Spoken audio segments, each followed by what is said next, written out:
Hello everyone, how's it going? Dr. Incompetent here, and I'd like to do a complete early review of Balatro, shall we? Now, why is it an early review? Well, I've only had the game for a little bit. It's only been out for a week. So this is going to be my early review, and it may change after I get, more time with the game, but I thought I've been playing it so much. There's a lot to say about this game, and I want to get a review out there because there's a lot of buzz. People are playing the game or considering playing the game. So what I'm going to do is I'm going to give Balatro a grade, a letter grade score, which is my personal review. And then at the second portion of this video, I'm going to recommend whether or not you should be buying and playing Balatro.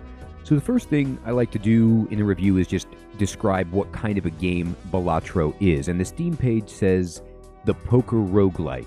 Balatro is a hypnotically satisfying deck builder where you play illegal poker hands, discover game-changing jokers, and trigger adrenaline-pumping, outrageous combos. And the user-defined tags are roguelike, deck builder, card game, and deck building. And those are very good descriptors. It is a deck-building game like Slay the Spire in poker format. However, when you think format, you think it's got the rules of poker, but those rules are going to be annihilated and leveled up and iterated and comboed to infinity. So you don't really need that much knowledge of poker to play. It helps, but you aren't playing against other people. You're playing against the house, basically, or the blinds. And there's just a set number of chips that you have to get each hand, or each round, I should say, to move on. It's like the hit points of the boss are the chips that you need to get by playing awesome hands. And the better the hand, the better the chips, but there are other modifiers and things that come into play. You can, at any time in the game, click on the info to see what hands are possible, what constitutes a hand, what value you get from playing that hand. So poker knowledge is helpful, but it can also sometimes hurt you because you might be used to normal probability and you have to kind of just open your mind and accept that you can get 5 of a kind. You can get, 25 jacks in your deck. So things are different than poker, and this game does the very best of the deck building world, where you start with a straight up normal 52 card poker deck, and you are going to then be modifying and changing that deck along the way. There are jokers which modify your game that sit outside of your deck. There are consumable cards that you can play once that have an effect on the game or your deck, and your deck can get way beyond 52 cards, or it can get smaller than 52 cards. So that is the kind of game that it is. It's like Slay the Spire meets poker. Now, let's get into the review itself, and the first thing I always want to talk about with a review is the fun factor. Is Balatro fun? Yeah, it's insanely fun. It's so fun and addicting that I've been playing every day since I got it, and I want to play more. It is such a rewarding experience because it has so many fun things happening in it. When I personally look for a deck-building roguelike, I'm looking for moments, just like any good roguelike, where your decisions matter, where you need to sit there and think very hard about what choice you're going to make, and then you build upon those choices to create a strong outcome, and you feel really good when you've made good choices, and you feel terrible when you get crushed because in a roguelike fashion you die and you have to start again with nothing. Now, this game is probably more like a roguelite in some of its elements, where just like in Slay the Spire, Tales of Magi, like you unlock new classes, cards, booster packs, jokers by doing certain things in the game. But at some point you'll get to a fixed state where you've got everything unlocked, and then it's a true roguelike where it's different every time that you play and you start with, at the same level. So there's like a sense of meta progression behind the scenes that you're going to be unlocking at first. Now, the other part of the game that's so much fun is not just making crazy combos and, feeling good because you've made the right decision, but the shop in this game happens after every boss, and most roguelikes just throw in these deck-building roguelikes, throw in elements of Slay the Spire in a half-hearted attempt, and it's there, but it's empty. And it's not balanced. The balance in this game is so good. The shops are so good, and you get to buy booster packs. You don't know what you're going to get. So there's so much gamba built in. You don't know what kind of cards you're going to get dealt. So you get the thrill of seeing, a flush or a straight flush, right off the top. You get to kind of filter your deck. You get to open booster packs. You get to try to get good jokers. You get to modify your stuff. There are so many things happening that give you a good feeling where you just see you blowing up the game by getting a huge high score. You're getting all kinds of good cards. You're making money. Everything feels fun, and it is a very addicting, fun experience. So is it fun? Yeah, it's tremendously fun. Next thing I want to talk about are the controls. I always talk about the controls with the game. What is the game asking you to do, and does it control well? Does it let you do those things well and intuitively with the controls? And yes, 100%.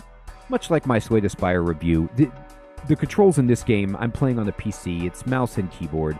I'm sure if it's not already available on consoles, it'll be fine in any interface that you control it with, because the game is paused while you are making your decision. So you can take your time with the controls, and it's very intuitive. There's nothing difficult about the controls. It's not snap, trigger response, or anything like that. And in my experience, it all works great. Now, the subset of the controls I discuss would be the systems and the UI. And again, very similar to Slay the Spire, the main system in the game is playing the game. And the only other subsystem would be perhaps the economy of the shop or whatever, but that's just kind of a baked-in system. So how does that system work? Just about perfectly. The systems in this game are incredible because the game is fun. So nothing feels tacked on or half-baked. Everything here is cooked to perfection, working beautifully, and the shop is fun, the bosses are fun, the game is fun. Everything here works great as far as the systems are concerned. What about the UI? UI is awesome. You can easily see how many cards you have in your deck, what's in your hand, what level you have the hands up to. The transparency of the information is very good. Now, if I were nitpicking, it would be kind of cool if you could have a little bit more transparency before you commit to a decision on exactly the order of operations. It is, made clear that you're going left to right through the cards, then your hand, then the jokers and all that stuff. But sometimes there are some surprising interactions, and I know maybe this would take away from the game, but it would be cool if you wanted to, if you could select a combination and then see what the chip value would be before you click commit, maybe in some way, just to get a feel for it without having to work out the math, because you can do that, but yeah, just to save some mental energy, it would be nice. But I understand why it's not made obvious. It's just, that's a small thing, but for the most part, the transparency of the game is awesome. The UI is really, really good for this game. Now, what about the story? There's no story. There's no sense. It's poker and wildness with jokers. You aren't playing this game for the story. There's hardly any lore at all. There's some funniness with the game, and it has an overwhelming sense of identity and style, but there's really nothing into it that is story related. So now we move into the graphics and the visuals. What about the game's presentation? This is a single developer, and for a single dev, I think the game looks great. It's an old school CRT feel intentionally, like you're playing video poker at the casino or whatever, and it gives you that. This game is not going to blow you away with its visual effects. It's not going to be on par with some of the AAA card games that are out there, if you think about MTG Arena and all the fancy bells and whistles that it has. But at the same time, it doesn't need that stuff. It has a cool sense of style. Everything is clear and readable. So for me, the graphics are good. What about the audio? What about the music, the sound effects? I think they are... I love the music in the game. I think they're great. I think that I vibe out as soon as I hear the theme song playing when I boot it up. I'm like, oh yes, let's have some fun. I immediately, even the first time I booted it up, I was like, oh, the music is good in this game. I think the music is great, and I think the sound effects are right on. It's just bing, bing, bing, bing, bing, like you're at the slot machine, like you're at the casino. So perfect on that regard. So then what I like to do in my review is I like to look at the sense of style. How does everything come together in this game? How does it all work? How do the systems, the graphics, the audio combine to create a game? And does this game feel like it has a soul, like it's a work of art? Is it a genre-defining experience that just stands alone? And this game, for me, has awesome style. It is immediately identifiable. Everything works together. It's not even the first poker roguelike. Aces and Adventures has already done this. Other games have tried to do this, but it stands alone even though those games exist and are great in their own right. Aces and Adventures is really fantastic, but it's more narrative. This is like just a pure on, you're at the casino playing poker, you've got the blinds, and you're exchanging cards and you are breaking the game of poker. So for me, the style is absolutely through the roof on this game. Even though it's clearly iterating on the deck building genre and poker, it still has enough uniqueness to set it apart. So given all of this, given the fact that I'm gushing over all elements of the game, what grade do I give Balatro? So before I reveal my letter grade, and I'm a professor of dubious quality, so I give it a grade like I'd grade a paper. But before I do that, I'm going to talk about the Steam reviews and the Metacritic reviews to give a baseline. So currently, this game's only been out for 9 days on Steam as of the time of this review, and it's got 10,000 overwhelmingly positive reviews. I know it sold 250,000 plus copies in 72 hours or something crazy like that. And then on Metacritic, it has even better 90 universal acclaim from critics and 8.5 from users, and it's just fresh out. Getting a 90 for a game is very high on Metacritic from critics.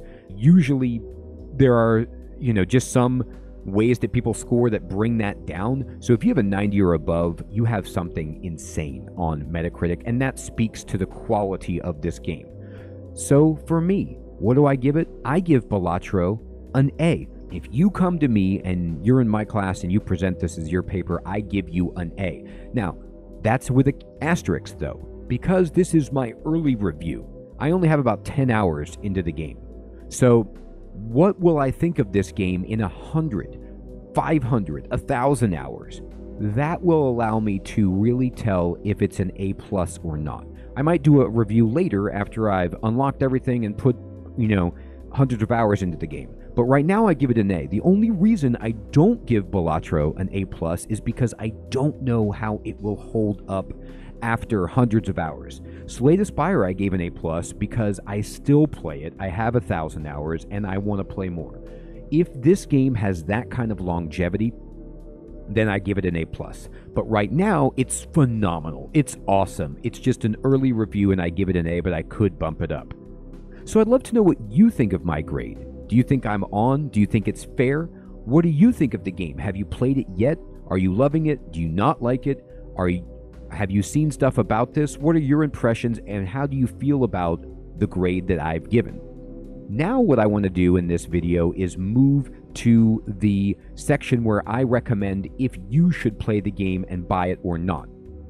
So what I first do when I consider if you should play the game is compare it to other genres to see if it's in the wheelhouse of games that you like. If you like deck building games, if you like roguelike games, if you like card games, you are in on Balatro.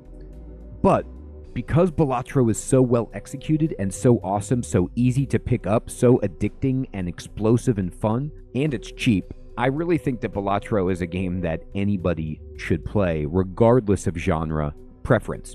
Now, to kind of complement that, I always like to look at the difficulty of a game to see if it's, give you a feel for if you want to buy the game, like you want to know how hard it is. Maybe you're not in for a super hard game, or maybe you only love hard games. In terms of the difficulty, this game is challenging, but not completely unfair. There is RNG because it's a card game. I mean, you're dealing from a deck. There's going to be randomness. That happens. But just like with a good roguelike, you can get hosed, but most of the time it's your fault because you didn't make the right decisions. And I think at the white stake difficulty, the easiest difficulty, the game is hard but not unbeatable. So I think it provides a challenge, but I think once you get the basics and you get into it and you start to get some good simple combos that you can go for, that on the basic difficulty you should be able to prevail in this game. Maybe not every time is a successful run, but for the most part you should find success in the game. So I don't think it's overwhelmingly hard. It's not the easiest game. It's not, you're sitting back and you're playing a match 3 or something like that on mobile and it's, for kids, but it's not like so mind-numbing that you just can't play it. What about value? Is this good value for the money? Well, right now, this game is $15 on Steam, and it is worth every penny of the $15. I've already played it every day since I bought it, and it is a steal for $15 in my opinion. Yes, buy this game. The value is through the roof. And what about replayability? For me, very high. I mean, I'm still in the unlocking phase of the game, so the replayability is a little bit higher for me because I'm just, excited about trying to unlock stuff. But honestly, once I get it all unlocked, I think I'm still going to want to play to see how high I can go in terms of the difficulty and how crazy the combos can get as I learn more about the game. The jury is still slightly out. Like, what about 200 hours? What do I think then? I'll talk to you at that point, but for now, I think the replayability is great. It's not like you just beat it once and you're like, okay, I'm going to shelve that game. I don't think so. I think it's so addicting, it's so fun, it's so interesting, and so unique each time that the replayability is phenomenal. So overall, kind of like what I said before, yes, everyone should try this game, I think. It's affordable, it's easy to pick up, it's a sensation. I mean, it's a cool gaming moment to have a solo dev just basically, get rich overnight on a game. And that doesn't really that's not why you play games, to bankroll somebody, but that when that happens, when somebody lives the game design dream, that they've created something important and significant. If you want to check it out for $15, do it. And honestly, I think it's so much fun. I give the game an A. I might bump that up to an A+ after I've played it more, but as far as my early review, it gets an A, and I think you should try it. So what do you guys think about this review and my recommendation? Please tell me in the comments below. I'm going to put links to some resources that I have for Balatro. I have a complete beginner's guide if you want to see more gameplay and know if you want to get into it. And I also have a Let's Play of my first time booting up and playing the game, as well as my first victory if you want to see that. So I will put those in the description below. Thank you so much for watching, everyone. Take care.